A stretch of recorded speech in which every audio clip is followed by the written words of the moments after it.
Ketika saham Gotoh amblas ke 100 perak per lembar saham atau turun 73% dalam 6 bulan, Bosman menuliskan di IG sebuah kalimat, "Wah, pasti banyak yang untung ya, karena tidak ada satupun yang menuntut bursa IDX." Apa maksud kalimat tersebut? Ini sesungguhnya kalimat satir yang ditujukan ke buzzer rupiah yang selalu memelintir ruginya orang berinvestasi di Santara, yang diarahkan, yang diartikan oleh mereka bahwa Santara yang merugikan investor. Padahal itu masalah bisnis biasa, masalah antara penerbit atau emiten Santara secara bilateral, alias masalah internal antara investor dengan emiten UKM. Santara cuma platform. Karena buzzer tujuannya adalah mematikan citra Bosman secara karakter. Biar apa nggak tahu juga, apa Bosman segitu kerennya hingga pantas jadi presiden kali ya, atau incumbent dapat ancaman dari Bosman karena akan membuat Indonesia sistem ekonomi negaranya berubah, beda, tidak mengikuti konsensus Washington, juga tidak akan ikut poros Beijing. Maka kesan investor dirugikan di Santara digulung ceritanya. Padahal ada 88 perusahaan UKM yang jadi penerbit di Santara,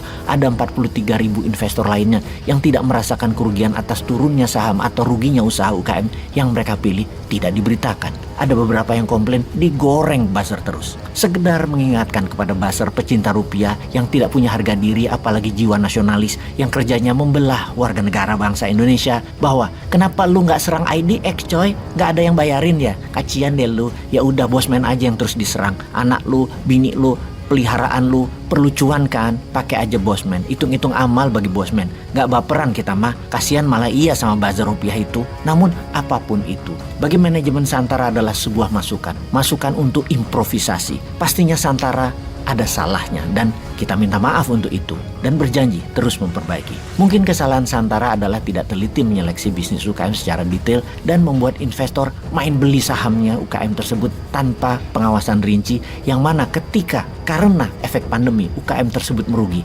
investasinya jadi merugi. Investor harus mencari alasan untuk marah, ya pilih marahin Santara aja deh. Untuk hal ini Santara terima dengan lapang hati. Namun buzzer rupiah lain lagi melihatnya. Ini bahan nih, kan rakyat nggak tahu rinci, kan bahaya Bosman itu, jangan sampai ngetop. Kali gitu tujuannya. Sekalian aja jadi bahan menjelekkan Bosman. Lah ngapain repot-repot, wahai tukang belah bangsa. Bosman udah jelek, nggak usah kalian jelekin lagi. Lalu Santara dapat ide dari keluhan investor tersebut. Ke depan agar tidak ada keluhan ke Santara atas investasi, maka akan dibuatkan klausula atau disclaimer yang dengan jelas mengatakan bagi setiap investor Anda bertanggung jawab atas pilihan investasi Anda.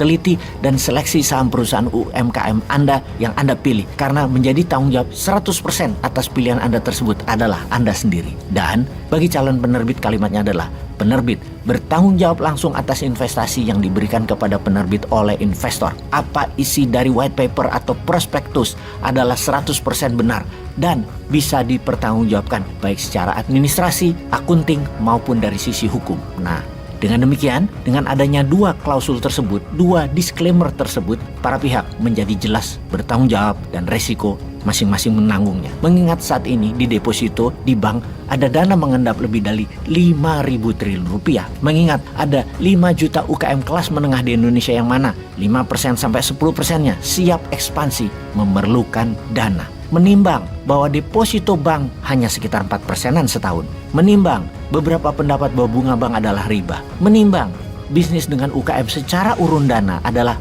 bagi hasil, tidak ada unsur bunga, dan menimbang keuntungan UKM bisa lebih besar dari bunga deposito walaupun ada sisi mungkin rugi, namun dengan mengenal bisnisnya, mengenal pemiliknya, mengenal pengelolanya, investasi tadi kecil peluangnya untuk merugi. Dan bagilah ke beberapa UKM urun dana Anda tadi. Katakan setiap usaha diletakkan 5 juta rupiah di 5 UKM. Lalu apalagi ide Santara? Membuat dua alternatif solusi pendanaan dengan cara menerbitkan lembar saham perusahaan atau equity ala bursa, atau menggunakan tokenisasi, tokenize ala kripto berbasis blockchain. Bagaimana itu maksudnya tokenize? Sebuah lembaga besar di Amerika yang menaungi bursa di Amerika adalah SEC atau US Security and Exchange Commission, semacam OJK-nya Amerika, yang pejabatnya yang paling revolusioner adalah Jay Clayton mengatakan masa depan bursa efek saham adalah security token. Bursa Amerika kalau menggunakan security token market, maka akan menutup banyak lembaga seperti bank kastodian, lembaga kastodian, perusahaan security saham, bahkan lembaga seperti KPMG, EY bisa nggak dipakai. semua didemokratisasi, di open ledger, di blockchain-kan, disekuritisasi dengan kripto. Mengingat kalimat Jay Clayton yang diucapkan baru-baru ini, maka semua manajemen Santara mendadak menjadi semangat karena kita di Santara pada aslinya di tahun 2017 adalah memang ingin membuat security token ini, namun dilarang dan dianggap melanggar padahal belum ada aturannya. Dan di kemudian hari aturannya hadir, tapi mengcopy IDX, mengcopy bursa standar dunia, yang mana hal inilah yang membuat kejadian bermasalah antara investor dengan UKM. Lalu kemudian Santara yang disalahin. Padahal kalau di tokenize tidak akan ada masalah komplain, seperti halnya jutaan orang yang merugi di IDX, merugi di New York Stock Exchange, juga merugi di Ethereum, Doge atau Bitcoin. Tidak ada yang komplain. Jadi Santara akan memiliki jalur kedua. Kembali lagi setelah 5 tahun yang lalu kita mendistrap pasar modal urun dana, kembali kita akan lakukan yaitu menggunakan security token market. Agaknya Bosman ini penantang regulator ya. Memang nasib menjadi disruptor itu pasti menantang regulator. Kalau negara ingin pasar modalnya besar, negara ingin benar-benar menolong UKM, mohon dengan amat sangat diamkan Santara berkiprah tanpa dihalangi regulasi kuno old mine yang tidak mengikuti zaman. Kasihan 50 juta UKM yang sulit cari dana akhirnya berhutang ke rentenir, ke bank dengan minta jaminan. Kenapa tidak ke security token market aja?